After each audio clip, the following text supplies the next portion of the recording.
Ассалаумағалейкум, сәлем баршаңызға. Менің арнама қош келдіңіздер. Бүгін өте ерекше пияздан жасалған құймақ дайындаймыз. Видеоны соңына дейін қараңыздар. Ең бірінші пиязымызды осылай блендерлеп аламыз. Егер сіздерде блендер болмаса, үккіштің көмегімен өткізсеңіздер болады. Одан кейін су құямыз, қант саламыз, тұз саламыз және де сода салатын боламыз. Одан кейін 2 жұмыртқа саламыз, ұнымызды саламыз.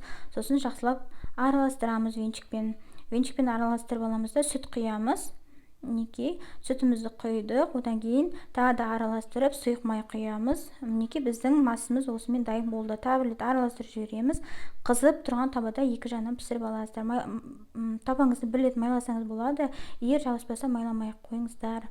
Бізде өте дәмді, дәмі деген чебурекейдің дәміне ұқсайды, бірақ осындай құймақ түрінде өте дәмді, ерекше болып шығады. Міндетті түрде дайындап көріңіздер. Каналыма тіркеліп қойыңыздар. Алда көптеген күшті рецепттер болады.